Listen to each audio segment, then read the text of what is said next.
This podcast is brought to you by Most Valuable Podcasts, leading the league in podcasting entertainment. Welcome, ladies and gentlemen, boys and girls, children of all ages. This is a Fast Break Podcast. I'm your host, Sean Anderson. Alongside me, as always, is our regular What's up, guys? and Dave Oster. I'm tired. So am I, Dave. I'm running on fumes. But this is an emergency podcast. The fuels are running low, but we need to get this bird off the ground. Woj bomb's dropping. They have no consent for our day's time. It's when it happens, it happens. One thing before we get into this, go to Most Valuable Pod, at Most Valuable Pod on Twitter, and like my tweet, because Adrian Wojnarowski of ESPN has the biggest button of dropping bombs on his desk. Sources tell me. I've seen it. It's huge. I'm just saying. Check out the tweet. It was a pretty good tweet. I was happy with it. I think we got 3 favorites right now. Be careful. You might upset Kim Jong-un. You might upset him. Did you say King Jong-un? Kim. Okay. Kim. I thought you called him I might King have said Jong. King. It sounded like you the first time. King Jong-un. By the way, I watched the interview again like 2 nights ago. It was on TV. It was fantastic again. Okay, let's get in the trade talk, because what happened is way more important than any of the stupid shit. That movie was right pretty now. good. I like that movie. As you guys know, the Clippers have sent Blake Griffin to Detroit Rock City, and they also sent Willie Reed's bum ass with him and Bryce Johnson with him. And the Pistons sent Tobias Harris to LAC, Avery Bradley's expiring contract, Boban Marjanovic? I always forget how to mess it. We just call him Boban here on the podcast. A 2018 first-round pick that is protected, and a 2019 second-round pick that is unprotected, but you don't need to protect second-round picks because that'd be weird. Yeah. But that is the trade back and forth. So let's just get the reaction going right away. What is your reaction to Blake Griffin being traded? Because apparently this has been in the works for 6 days, but weirdly enough, yeah, that's what Woj tweeted out. But then Woj also tweets out this morning at 8 a.m. that the Pistons are now opening up trade talk for Avery Bradley. Ricky and I were talking about this. It was just a little bit of a ploy to get this ball rolling and to get the Clippers to agree to this trade. Woj pushed him over the edge with that one, you think? Pretty much. Yeah, no, I'm shocked, honestly. Like this is the start of the end, I hope, for like the Clippers era. This is rebuild 101. You move your biggest, longest contract, and now it's time to plan for the future. But also, they're rebuilding on the fly is what they're trying to do, because right now they get Avery Bradley, they get Tobias Harris. These are 2 starters for them, Ricky. And, I mean, this is a team that's still in the playoff hunt out in the Western Conference. This could be a team that's still without Blake to make the playoffs. The thing that I would be interesting to see is when I heard Avery Bradley was going to be in this deal, the first thing I thought of is he going to finish out his time here, or could they be quickly looking to, hey, you know what? He's an expiring contract. What playoff team might need him? Like, are they looking to go? Because my first thought was DeMarcus Cousins got injured. You're 2 games behind the Pelicans. Pelicans are probably going to downcline. You guys are going to upcline. You guys can make the playoffs. And then you trade Blake Griffin. You go ahead and trade Blake Griffin. So it's like, are you trying to make the playoffs still? Or is this you know what?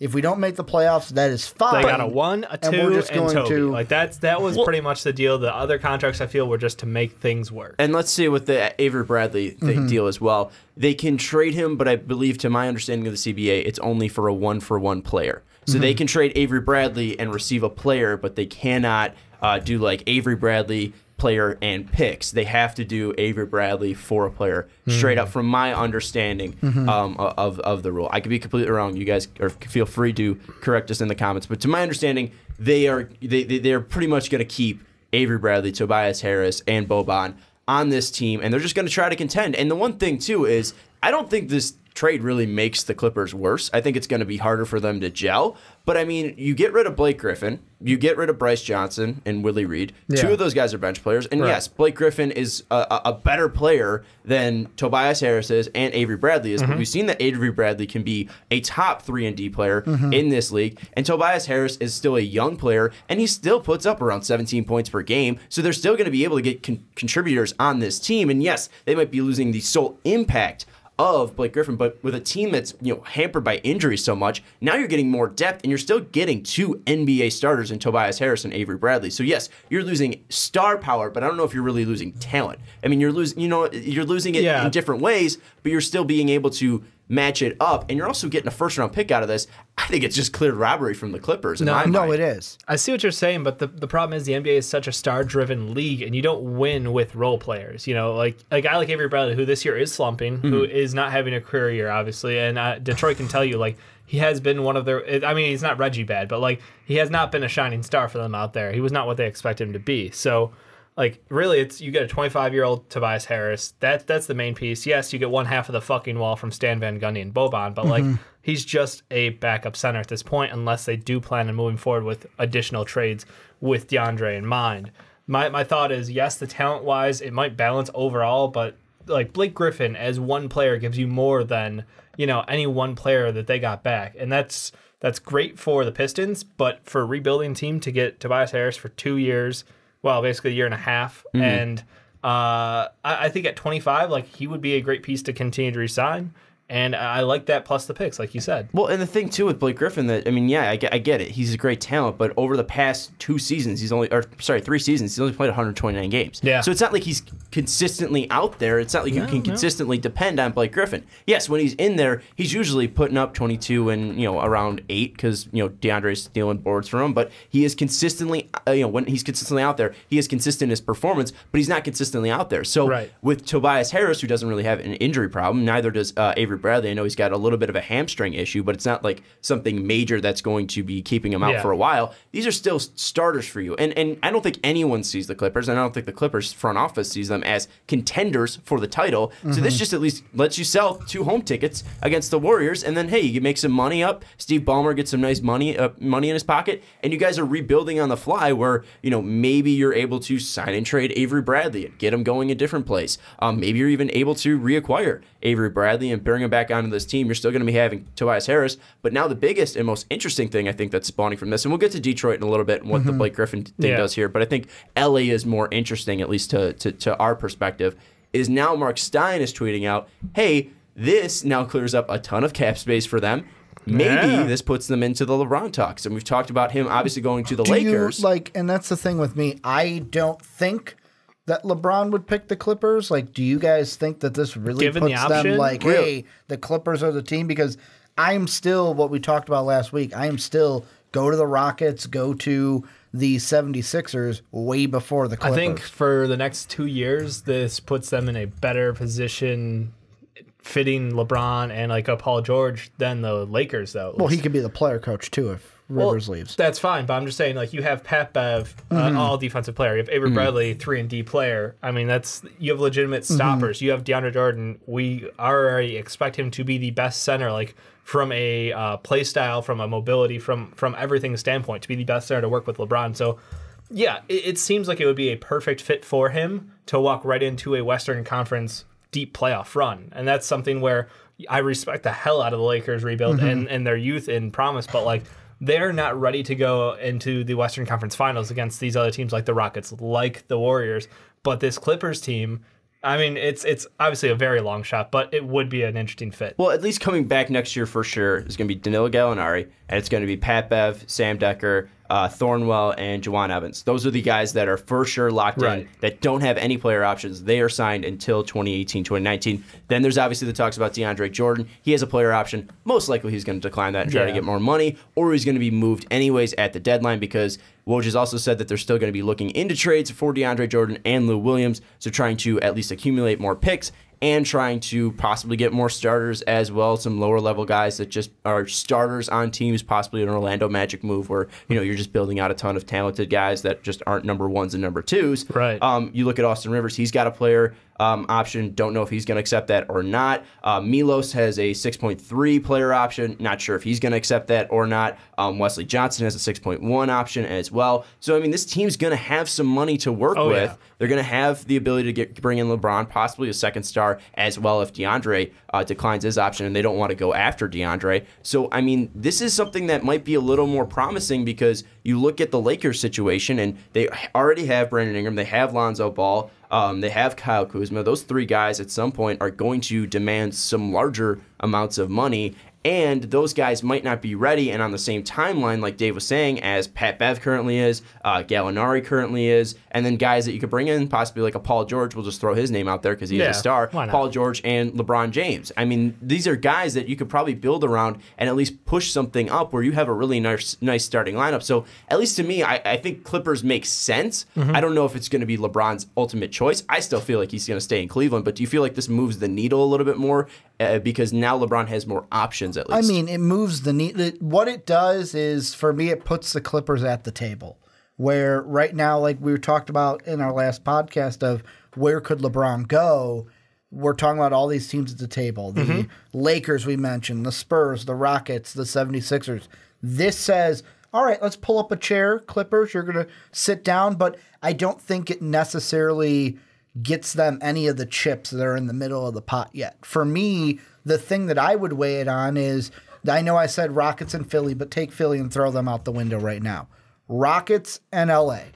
Which one gives you the better chance? Looking at the roster that's right now, let's say they keep DeAndre Jordan. So you have Pat Bev, Lou Will, you have DeAndre Jordan with LeBron, or CP3, James Harden, the rest of that Rockets roster with LeBron. I would go CP3 and James Harden over Lou Will and DeAndre Jordan to have a better chance with the best player in the NBA to upset the Warriors if I have to meet them before the finals. But yes, you're gonna have to also thin out that depth that's with the Rockets. You're gonna have to get rid of Eric Gordon. You're gonna have to get rid of Ryan Anderson. I mean, you're gonna have to at least move some players, and guys are gonna have to take pay cuts to bring those three guys on. And that's why just look at it where Lou William and DeAndre Jordan, James Harden, CP3. Which team? No, yeah, it's clear. The Rockets, the Rockets too, is clearly better. But then also LeBron James, we've seen before that he shouldn't be taking lower contracts because that's going to hurt people getting the max. I mean, because if LeBron James isn't getting the max, then why does Mike Conley deserve the max or anything like that? So I mean, like you throw out things where at least for bargaining agreements, it's going to be tough for LeBron to take lower amounts of money, so that's going to be putting more pressure on guys like CP3. It's going to be putting more pressure on guys who need to be bringing in, need to be playing, but also need to be taking pay cuts. So you're going to need to be looking at veteran exceptions. So maybe you look at Los Angeles, and yes, they might not have the sexy names like James Harden and CP3, but they might be able to add more talent, and you're going to have more depth. And then at least defensively and offensively, that's going to at least help you when you're going up against the Warriors because you're going to be fresh, and you're also going to be able to switch guys left and right, on and off Steph, Clay, Durant, Draymond. I mean, it might be less sexy, but something at least you will have more depth. And we've seen Jerry West, who's now in that Los Angeles front office, he's been able to build up a team that is depth heavy and plentiful. Going in through that bench, we saw that early with Golden State. So I mean, I don't think it's crazy that Los Angeles, the Clippers, at least can at least put their name at the table and at least be a contender for LeBron James sweepstakes. I still think it's going to be Cleveland ultimately, but at least to me, I think that the Clippers might be more of a sexy option than at least like the Lakers are. Yeah, no, I completely agree. And just to kind of add on to your point before about the cap situation, taking a max contract, LeBron had come out publicly and talked about this past year or the year before about not wanting to take anything less than the max. So I mean the Rockets cap situation would be interesting to see how they'll make it work, but if anyone in the league will, it's this Rockets team. We've seen what they're willing to do to pull in big stars, so I wouldn't be surprised. But I do agree. I think it puts their name on the list. They're probably like number 4 overall, maybe 3 in my rankings of like where he could end up. But at the same time, it's just this is a team where I still expect them to keep rolling, keep churning this roster over. We still got to talk about the Pistons, so let's just real quick with the Clippers. With this move happening, bringing in Tobias Harris, getting rid of Blake Griffin, bringing in Avery Bradley as well, and Boban, do you think this team is a playoff team when the season ends? Do you feel like my prediction of having the Clippers in the playoffs, even though it took a journey to get here, will end up being true? Will the Clippers be an 8th or 7th seed? If the roster stays like it is tonight, yes, because I think the Pelicans will fall out. Clippers will take that remaining spot. Okay. Yeah, easy agree on that. It's a solid roster if everybody plays up to their expectations. I honestly expect like Austin Rivers to kind of pop off even more. Do you think if DeAndre goes, there's still a chance? No. If Boban's a starting center, it's going to be hard. It's going to be really hard. They could go small. They could go small. Personally, I don't see it. The last thing I wanted to mention is with the whole LeBron to them, I feel like he won't go either Cavs or Rockets or maybe a Philly. But an interesting one Philly's to look not at. happening. An interesting Sorry, one to Jake. look at is could they lure then a Paul George if they don't get LeBron? Could they bring They're him? an attractive place, depending LA. on the roster state. I mean, Paul George being from LA, could they lure him now and be a more attractive option than the Lakers? They'll at least have the money in the cap room, too, and at least a more of a direction than cap hell with Blake Griffin, DeAndre Jordan, CP3, et cetera, et cetera. But let's move on now to Detroit Rock City. We're talking about the Kia Man, Blake Griffin, invading Motor City. What are you guys' thoughts on Blake Griffin's fit in with the bad boys? I just don't like the thing I don't get is now you have Blake Griffin locked up till he's got a player option in 2021. Yep. You've got Andre Drummond 2020. Yep. And then you've got Reggie Jackson who's not a free agent until 2020. Like Yikes. you have three I'm not going to say bad contracts because like Blake Griffin I think it's not a great contract, but I think him and Drummond I would like a lot more than Reggie Jackson. The thing I don't understand, and I know that Dave tells me all the time that the NBA is now positionless, you've got 1, 2, 3, 4, 5 people, 5, 6 people at your power forward. Luke Kennard is your only shooting guard. Well, I mean, Your only shooting guard on this team. I feel like Luke Kennard has shown enough where he's at least able to step into the starting lineup. I mean, this is a guy who's shooting a high percentage effort I'm not from saying 3. he's not, but it's like where's Clearly, like, you just move Reggie over to the 2 and let Ish start. I don't see how that's not. Would you the do answer. that, Dave? Yeah, 100%. Reggie is so ball heavy and ball dominant that there's no reason not to take the ball out of his hands a little bit. The problem is Ish is a great backup, great 6-man, but he's not somebody I would want starting a game. He's not someone I want playing, Unless it's 32 2K. minutes a night. Yeah, if it's 2K, I'm rolling with Ish. That's my boy. But I just think that they're in a situation where I like Kennard. I think he definitely is going to earn his time. He's earned his minutes this year, and it's going to continue growing. But I don't feel that he is going to be there like permanent 2 at this point in his career. He is so young, so fresh, and this is a team now going to push for playoff aspirations. I can see them rolling smaller and rolling, Stan John at the 2 maybe for some lineups and playing one of their 6 power forwards at the 3. Like this is a team with some flexibility. They've got a decent amount of wings, but yeah, you're right. The problem always leads back to Reggie. Well, let's talk about at least what the lineup will end up looking like. You're saying Ish at the 1, Reggie at the 2, Stan John at the 3? And then Blake 4, Drummond 5? I mean, I could see that happening. I'm not saying it's going to be their best answer, but like that's my 2K answer. I'll be honest with you. One question I was going to ask is when it comes to now, because 2 of the guys they get in this trade, Bryce Johnson, who's he was drafted 2016, and Blake Griffin, both power forwards. What does this mean for Henry Ellison? Where he's still going to be down. He's still down in the G League. No, I know that, but like before this trade happened, like you see articles like, oh, Ellison's like buying his time, trying to get better. It's like now they trade for a instant starter in Blake Griffin, an instant star on your team, and a guy who arguably same age as you. I know that Bryce Johnson could be an expiring contract, and that could be why they got him. But what if it's like, hey, you know what? This Bryce Johnson kid is doing a lot better than the 2016 pick we have at power forward. Well, you haven't seen what Ellison has done at the NBA level. And again, he was picked higher than Bryce Johnson for a reason. This kid's still much younger than Bryce Johnson is. I think Henry Ellison's only 20 years old, where Bryce is 23 and 21 to 23. 21 to 23. When did Ellison turn 21? January 13th. Okay, so he's a fresh 21-year-old, where soon Bryce Johnson in June will be 24. So there's a 3-year difference between those two players. And Bryce Johnson has shown himself as an energy guy, but I haven't really seen anything else out of him. And with Ellison, he's at least possibly going to be your 3rd guy off the bench when he's fully developed. So I mean, I don't think it means anything for Ellison except that he's just going to spend more time down in the G League, which I mean, I think it's probably going to be best for him right now. So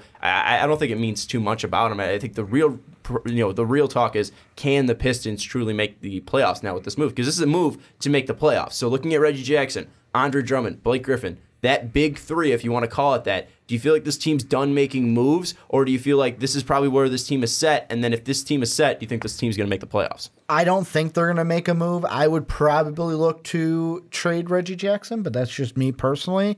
I think this team's going to roll with what they got, and really for me, they are putting, with this trade, a playoff or bust, because you look at it this way with the draft. Is it this year playoff? No, bust? yeah, this year, because Really? you look at the draft that we have looked at so far, and we've said this draft, you can get a guy in the lottery that could help your team right away. Yeah. Well, if you don't make the playoffs and you start to slip even, let's say Blake goes down and you start to slip even more, you just gave the Clippers a lottery pick this year. Well, did you say it was It's protections top on four. that? Top four. I don't think they're going to be a top 4 pick. Yeah, It's top likely four. not. It's top 4 protected in 2018, 2019, 2020, and then it's unprotected in 2021. All right. But the So lottery can do anything. But Fair then enough. also, I mean, the thing is that with that whole, protection, with the way that ends up going, I believe Blake comes up in around like 2021, and he's going to be around His at least contract in that- ends after 2021 season. Okay, so I mean, around then, and then he's going to be around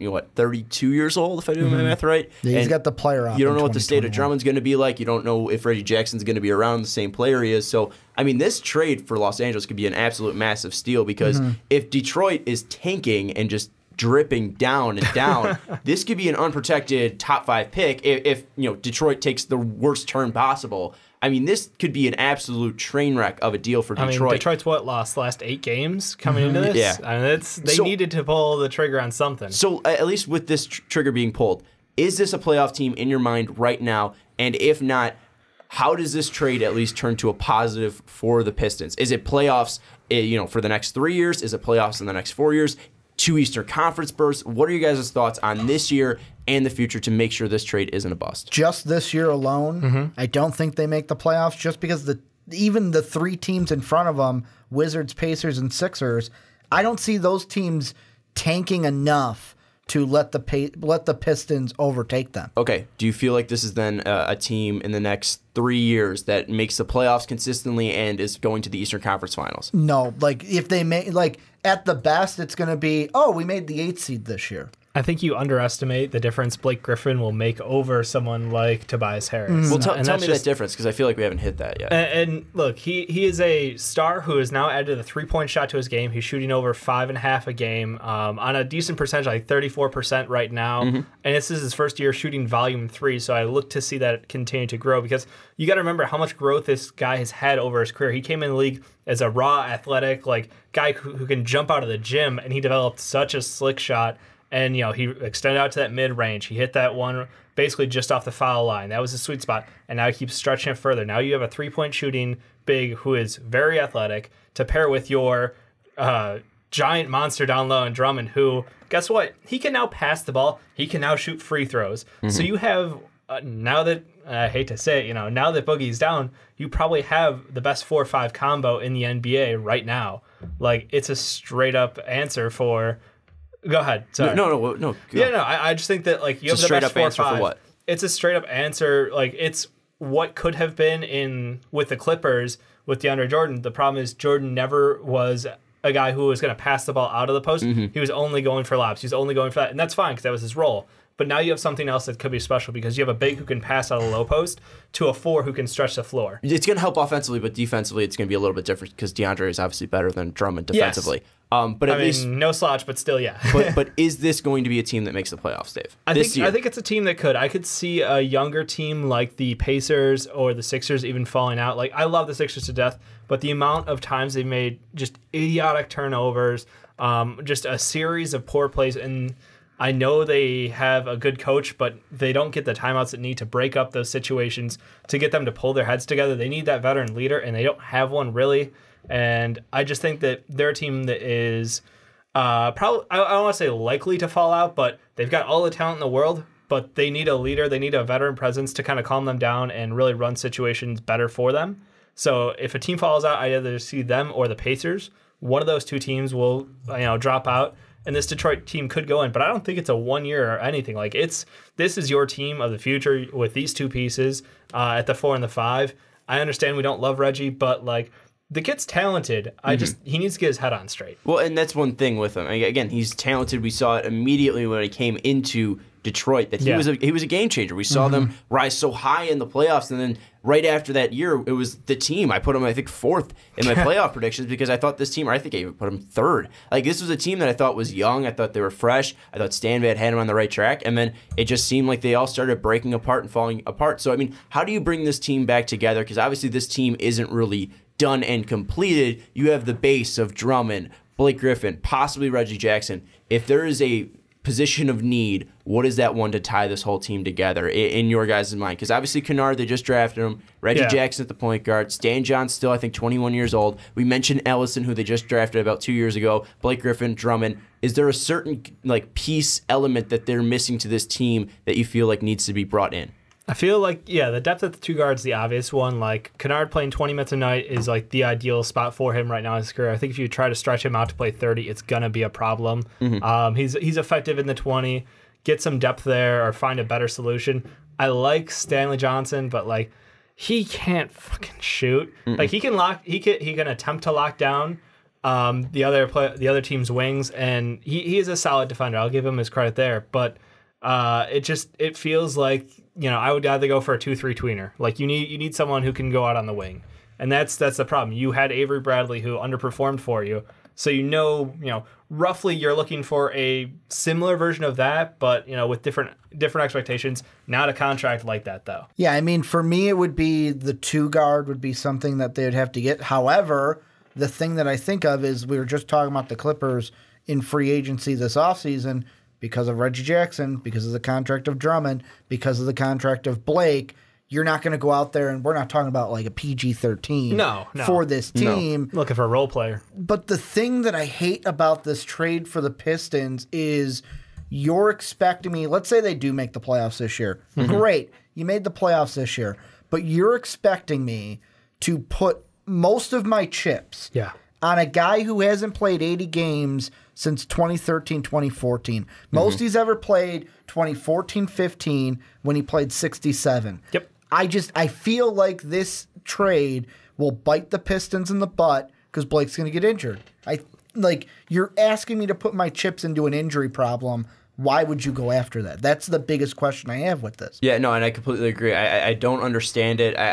You look at that $38 million that he's due when he's 31 years old, and when he's healthy, he deserves it. But then again, when is he healthy? Will he be healthy? Exactly. Another player who's not been consistently healthy, who you argued literally a couple days ago, max contract. Who? Boogie. Boogie's, but DeMarcus hasn't had the severe injury problems that Blake Griffin has had. Last couple of years, games played. Let's go 48. Last year, he did actually get up in the 70s, so it was 72, 72, 65, 59. He has not been there for 80 games. So if we're choosing 80 as the magical line in the sand, but there hasn't been a huge, outside of this Achilles tear, there hasn't been a major injury for DeMarcus Cousins. I get it. I'm just saying, availability is one thing, but at the same time, you have to respect the fact that the kid can do it all. I keep calling him kid, and I know he's our age, but still. He is our age. But still. He was born about a half a year before you. March of 89. Damn, he's older. So he's a year older than I'm going to keep calling him kid then. So, look, I think that regardless of his injury history, you have to go in because he has that extremely high level of talent. He has that upper up that very few players in the NBA can get to. That. But recently, it looks like his body's breaking down. And one thing with Boogie, I think someone mentioned in our comments in that same segment is Boogie doesn't rely on his athleticism. That's a flat out lie. He's an athletic player. I disagree with that. Okay, but you look at DeMarcus' size and his shooting ability. And I know Blake has added that as well. Yeah. But who is more athletic, Blake Griffin or DeMarcus Cousins? It's Blake. Yeah, without a doubt. Yeah. Blake is a better player because of his athleticism. Yeah. If you take away Blake's athleticism and DeMarcus' athleticism, DeMarcus is the better player without a doubt. I know. So that's the point that we're trying to make. Is with all these injuries and all these nagging injuries that keep coming back and keep lingering on Blake Griffin, that's the problem. Boogie might get tired. Boogie might get banged up because he plays physically. But outside of this last injury that he's had, there hasn't been a major significant injury that has kept him out for a season or close to a season. Well, I mean, that's exactly it. Using for me 2014-15 as the barometer, you have for Blake Griffin in those 4 seasons, 67, 61 are the most, then 35 and 33 right now. So that 33 hopefully will go up because knock on wood, he doesn't get injured. 60s, but you've had an injury already this year. We had the injury for the 35 game. And then correct me if I'm wrong, one of the 60-game seasons, didn't he get injured in the playoffs as well? There's that injury. It wasn't last year that he got injured? And so you had 3 injuries in that time, whereas DeMarcus, 59-67. Last year between 2 teams was at about 72. And then this year was the 48. So, I mean, with Blake, it all comes down to, like I said, you're expecting me to put my chips into a guy where when he's healthy, he is the reason the Clippers drafted him number 1 overall out of Oklahoma. However, you're asking me to put my chips on an injury question mark. My simple answer then goes back to Stan Van Gundy wants to keep his job.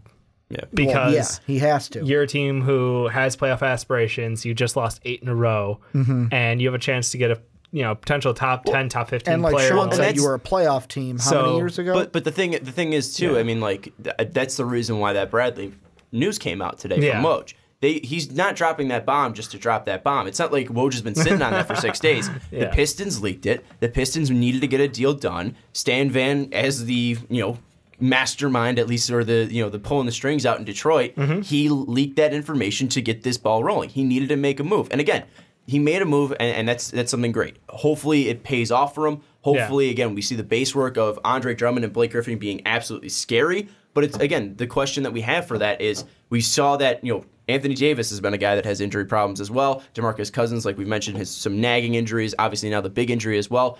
Big guys aren't guys that are going to be holding up. Yeah, it's kind of funny because we kept talking about the big guys, building around bigs versus guards, and another team now going with a 4-5 combo, and it kind of makes you go, huh, right? Well, and the thing too is just it's like Drummond's been consistently healthy, but like again, he's better. 24. We see these guys breaking down as they get older and they start playing a little bit more physical and they start adding more muscle and they start having more weight on their body and they can't do the same athletic moves as they were doing when they were 21 years old. We saw, back when Andre Drummond was 19 back at UConn, he was throwing down ridiculous dunks. You don't see those athletic dunks as much from Andre Drummond, as we used to back when he was a kid. So the thing that I'm just saying is, I like that Stan Van did something.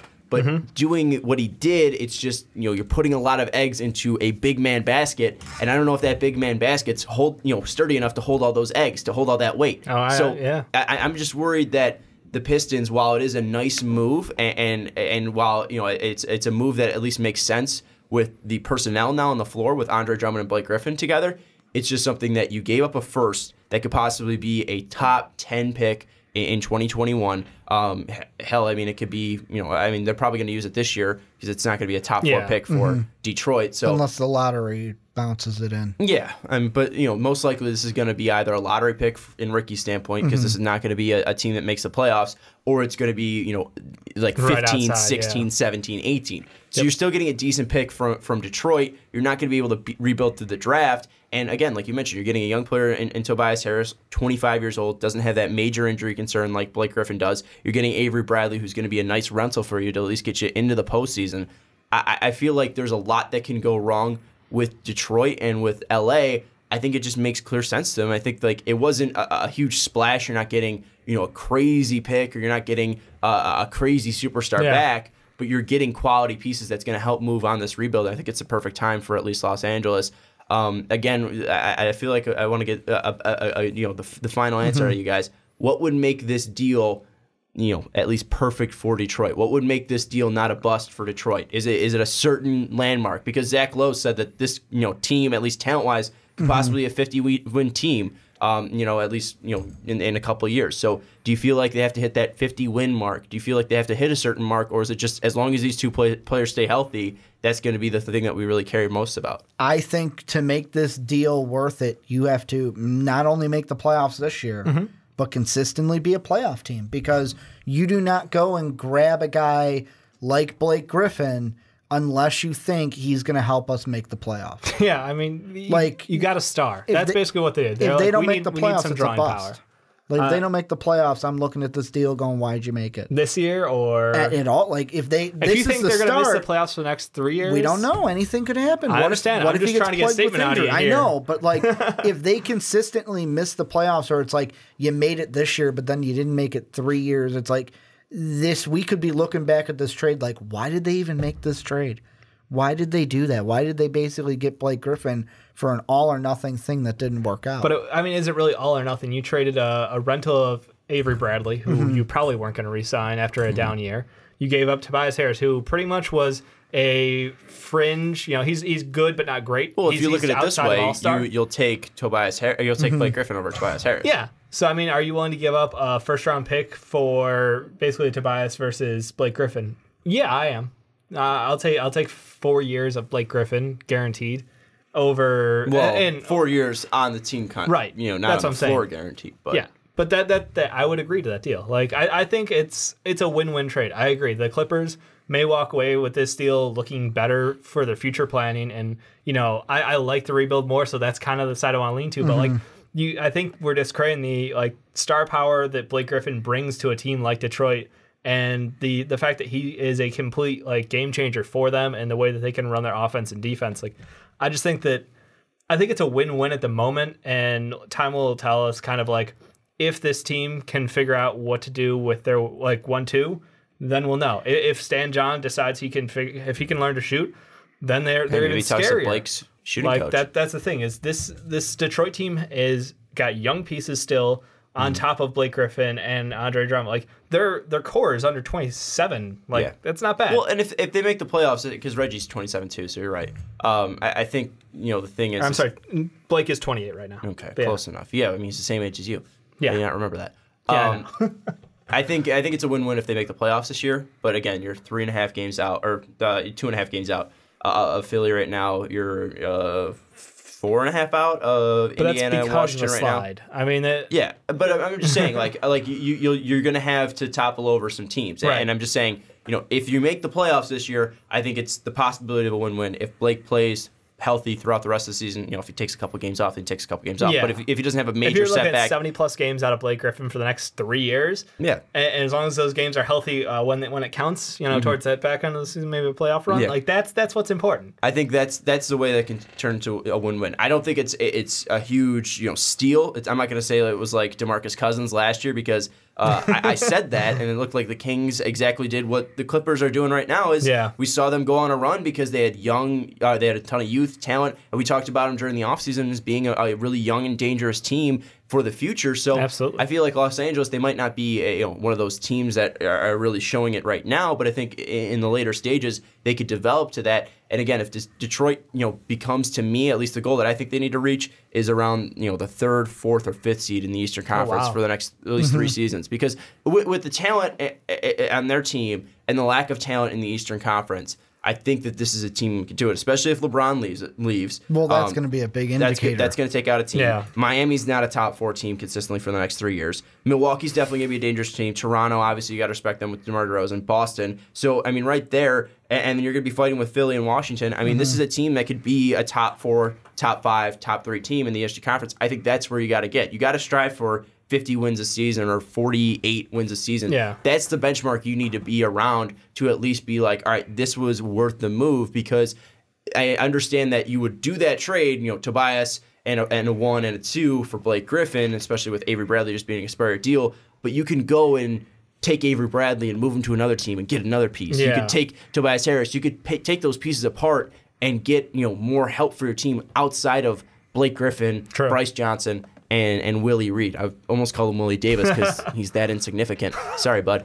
But that's one thing, is just I think that there's a lot that could go wrong with Detroit, and a lot of things they could have done better. But if it pays off for them, it pays off for them, and no one's going to doubt it. So yeah. I think if they're able to make the right moves in free agency, I think the move they need to make, though, is upgrading the 1. I don't think Reggie Jackson's either a 1, and they play him at the 2, or at least he's the future. I don't think he's going to work well with Blake and Drummond. And that's why I keep looking at this, and right now I hate this deal for the Pistons, because first off, Dave kind of hinted at it too, it's weird that for whenever we talk about the Pelicans, you're not going to win with 2-star bigs. as your two major stars, and they go out and get another big. But like I look at the top three teams in Cleveland is the best player in the world, but I mean, they have like Isaiah Thomas isn't chump change, although he hasn't been doing much this year. But just the He's top, been injured. Just the top two in each conference. And pissy. You have Kyrie, and when he's healthy, you have Gordon Hayward. You've got a more guard wing oriented team with Boston. You've got the Raptors, who have a better backcourt, I would say, than their front court. Same thing with the Warriors and the Rockets. Like Harden, CP3, Matchup-wise. Clay, Curry, and Durant. I mean, I know you got Draymond there, but like you have the more backcourt help. And I look at the draft, and right now I know we haven't gotten to our 2.0 yet. It's coming soon. But looking back to the 1.0, between 13 and 16, where we kind of see this pick falling right now, you could, if you were Boston, like I see two guards there, Troy Brown, Diallo.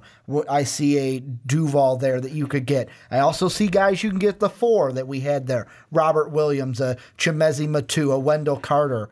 However, if you don't make this deal in fall, you could eventually maybe get a Colin Sexton or Bridges from Villanova, or even a Trae Young, because we don't know how high or middle is he going to go. If they fell down to being a top 10 lottery team, Stan Van's fired. Yeah, but that's for the problem. Me, there's no way they I can. get And that the thing part. is, I get that Stan Van had to he's save the his head coach job. GM. Yeah, I mean that's the thing is he's going to make that move to save his job. So me looking at it from not that point, I would go if young your talent. job's not on the line, I would then go ahead young and make that talent move. over Blake Griffin. I just don't like the deal from the Pistons. I think this is going to be highway robbery. We look back for the Clippers. I think it could definitely end up being either highway robbery or the turning point in that LA Clippers franchise. I think it could be at least not a huge move where it's like, oh, they gave up Blake Griffin for yada yada yada, Scraps, or they got that. But I think it could at least be the right move to push towards a rebuild.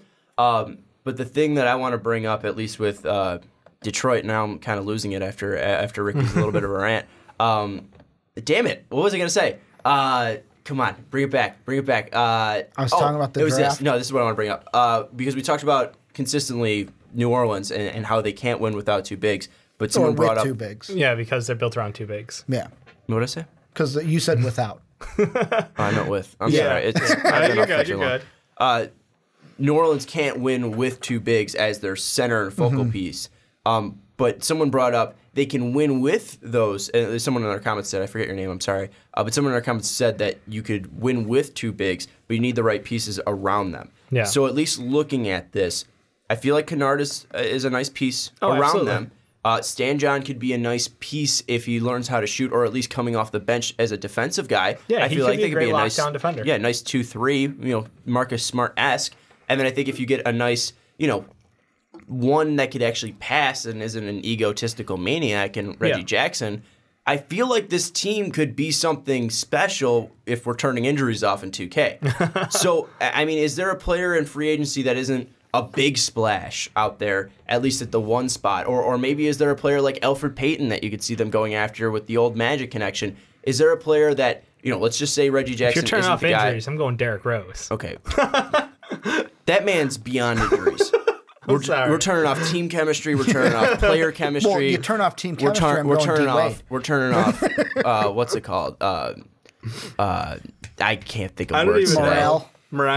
Yeah, player morale. Specifically, player roles too. If we're turning off everything for D Rose, then yeah, maybe he works. But at least, is there a player out there that you feel like would work best with? Because who is their Drew Holiday? Is what I'm trying to say. Because they need to find a Drew Holiday, they need to find a three. It's not Reggie Jackson. Just don't pay him $30 million. That's all I got to say. Well, no, and I think, but even Drew at some points has been worth that $30 million. Yeah. But you can't do that if you have Blake and if you have Andre Drummond, especially coming up and trying to re-sign him. So I think there needs to be a guy out there where this needs to be more of a Boston Celtics thing where you don't have stars. And I know you have Kyrie on a bigger contract, and he's not even on his big contract yet. Gordon Hayward just signed, Al Horford, etc. But you need guys that are interchangeable, guys that can go in between. I think Kennard is a piece that's going to last a long time. I think Stan John's going to stick around for a while. I think Ellison at some point will be on this main roster and at least be in the rotation, at least in the top 8 for this team. Lure's going to be around for a while. He's still got, I think, 2 years left. I think Reggie Jackson's the piece that needs to go. But is there a certain piece out there that you feel like would fit with a Blake, with an Andre Drummond? Who is that point guard out there that can shoot threes but also could be a nice facilitator? Rajon Rondo. That's who I would target. Not necessarily exactly what you said, but You're trying to steal it from the Pelicans. So, No, you got two picks and Rondo works great? I want Rondo. Well, I mean, it all depends on if he's going to sign there, but like I say shoot threes and Ricky brings up Rajon Rondo. Hey, respect it. The move I messing could with you, see, I wouldn't necessarily like this, but the move I could just see the Pistons doing for some reason is, Boston, you didn't re-sign Marcus Smart. Okay, we'll bring on Marcus Smart to be a 2-guard and a guard in that backcourt. Same thought. Wouldn't like it, but I could see Detroit doing it. I just feel like that is not a great fit for them. I mean, I think here's the thing. There's a lot of ifs because free agency, and I don't know what kind of money's going to be thrown around this upcoming year. What about a Will Barton? Like, Will Barton would be interesting. He ain't a 1. No, he's a 2. He's a 2. That's what he's saying. Like, I'm saying a 2. I'm talking 1. Necessarily Who's getting Reggie Jackson's bum ass off this team? That's the question I ask, boys. Jeremy Lin, but that's going to be too much money. I think that'd be too much. Is it though? Because he's coming off an injury. It might be a prove-it contract. Jeremy Lin might be if you can get him at the right price. that would be hot. I'd be all in on that one. Jeremy Lin. Jay Lin. Oh, I like that. All right, Dave. Any final players you want to throw out there? Unless you guys have anything else to say about this deal as a whole. We know you don't like it, Ricky, and Dave. You think it's a win-win. I think it has potential to be a win-win. Yeah, I think it's potential to be a win-win too. I think it's a win for the Clippers no matter what. Yeah. I mean, even if you draft wrong, it's still a win-win because you're at least clearing up cap space that could possibly bring in another superstar, or at least allow you to re-sign guys later on, like in your rebuild process. I think it's a win for the Clippers because you get that big contract off of your chest, and you're rebuilding on the fly. You're trying to get this team going, getting off that $38 million contract, the $35 million contract per year that Blake Griffin has is a huge relief. So I think it's a win for the Clippers no matter what. It's just really, is Detroit going to be able to hit that win plateau? I think looking out there though, outside of the draft and looking in free agency and trade wise, you got to bring in a player, and maybe that guy's Dennis Schroeder. You look at Schroeder, and you look at the possibility of they're going to have to at least move around trades. But Atlanta is a team that is rebuilding. Atlanta is a team that's going to be near that number 1 spot.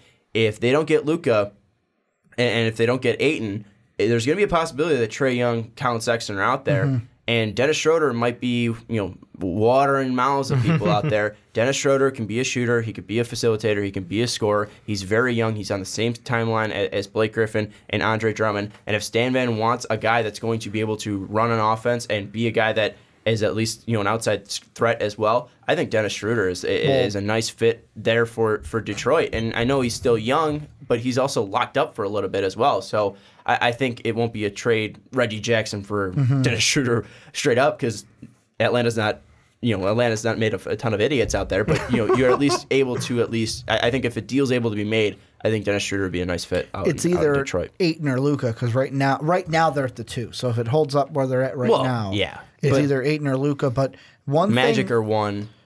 Let me throw this out, and this is 2K Ricky kind of. What if the Pistons traded Reggie Jackson this offseason, threw money at Isaiah Thomas? Replaced Reggie Jackson with Isaiah Thomas. You're going to have to give money in him. And with his injury problems and Blake's injury problems. It depends on how he plays going into the playoffs and in the playoffs. Like, I think he could explode his contract back up to the $25 million range. Because you're bringing an Isaiah Thomas back to the Pistons.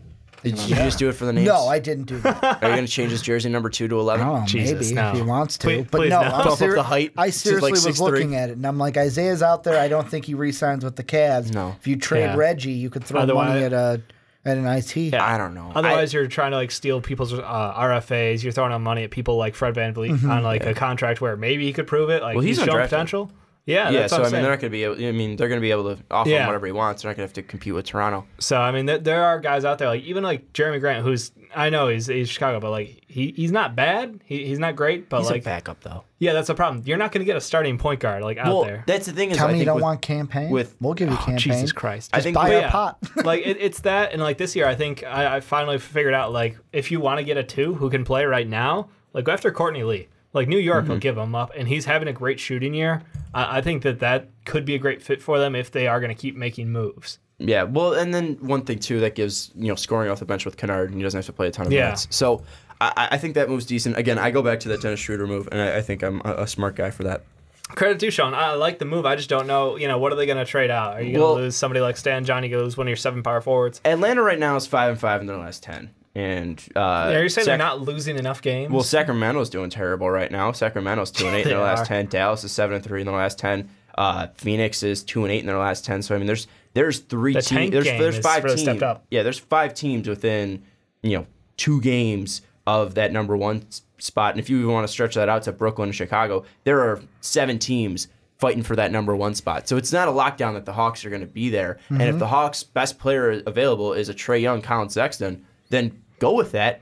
Move Dennis Schroeder, get some more picks, and maybe that is from Detroit, and you get their 2021 pick, and you get their second round pick, and maybe you throw in a Henry Ellison, or maybe you throw in a Stan John as a guy who is young, and maybe you get rid of that defensive guy. But hey, you get Dennis Schroeder, and maybe you're able to add Reggie Jackson's contract into that. I don't know exactly what the deal would be, but I think Schroeder would be a nice fit for him. And I think with Atlanta's ability to rebuild and being in a rebuild, there's not a need for Dennis Schroeder to be on there. I think that's what we explored in our mock drafts, is the fact that they're probably going to go with the best player available and try to keep Dennis Schroeder on this team, but he's not a lock on this team. Yeah, there is no lock on that team at this moment. So, I don't know. I think Dennis Schroeder's a great move, so I'm going to give myself all gold the props star in for the world. Sean if you want to in the comments section. Anyways, I also said Dennis Schroeder can shoot the threes, and now he's shooting like 29%. He was last year. I remember last year he was like 34%, and he was shooting pretty nice. But now he's asking to do more, and he has no help around him. He has no help around him. Are you telling me like Luke Babbitt, not a ton of help there? He had my boy Paul Millsap last year. Dennis Schroeder can still shoot the 3. Okay. But anyways, final thoughts, Ricky. Right now, I hate the trade for the Pistons, love it for the Clippers. I'm going to make a prediction that when we look at this in hindsight, like 4 or 5 years from now when Blake's contract is over, it's going to be highway robbery for the Clippers. Dave. Entirely possible, but I'm leaning towards Detroit is keeping themselves relevant, and they're going to eke into the playoffs for the next couple of years, probably. I think they miss the playoffs this year. I think they make the playoffs in the next 3 years. Dennis Schroeder's going to be on the team next year. He's going to look great in blue and red. And Reggie Jackson's probably going to be in Utah or some place. Yeah, I don't know. He can't. He's got to go to Orlando. No offense to starter. Oh yeah, let's send him to Orlando. Let's send him to Orlando. I'm sorry, Utah. Utah just seems boring. Of Reggie and Luka. Clearly, you just Hazonia for Reggie straight up, right? Yeah, I want Reggie to suffer. The next straight up. No offense, I don't like Reggie Jackson. He annoys me. What did he do to you? He's annoying. I think he's egotistical, and I'm not saying I'm not, but I just think it's something where I think at least you own up to it. I think if you put him in Utah, where it's kind of a little bit boring, I think he might wise up a little bit. I think he needs a swift kick in the ass. Or you put him in Charlotte. That's actually pretty bad. You put him in Charlotte's a nice place though. You're on the coast. Yeah, but you're gonna lose to Jordan one-on-one on a daily basis. Like that just doesn't. Jordan feel will good. put him in his place. Yeah, even at 55, turning 55 this year. The only thing walking away from this thing is Jerry West is awesome, and I hope he just stays in the front office forever. He's the logo for a reason. The man's a gem. When they make NBA 2K GM mode a game, he's gonna be the logo and the cover boy. That's all I fucking do in that game anyway. Really, so. Anyways, let us know your thoughts on the trade between the Toronto Raptors, Detroit Pistons, and Los Angeles Clippers. What made you say Toronto? Sean's tired. I'm tired, man. Yeah, I'm calling out Reggie Jackson, telling him to go to Utah. Tell us what you think of the Detroit Pistons and Los Angeles Clippers trade in the comments down below. Also, don't forget to check out patreon.com/mostvaluable podcast, where you can check out our $1 tier, $2 tier, $5 tier, and $10 tier. If you're joining that $10 tier, you'll be able to join us on the podcast. Also, check out mostvaluablepodcast.com. We got daily segments being posted, full podcasts being posted over there. Also, rate us on iTunes 5 stars if you please. We would love you for it. If you're listening on iTunes right now, big shout out to you. Also, if you're listening to Blog Talk Radio, big shout out to you. And we have the end results of the survey. We are excited to share those to you coming soon. Mark and Ricky are going to do a video soon, but that's going to do it for Dave Oster, Ricky Widmer. I'm Sean Anderson. We will see you next time.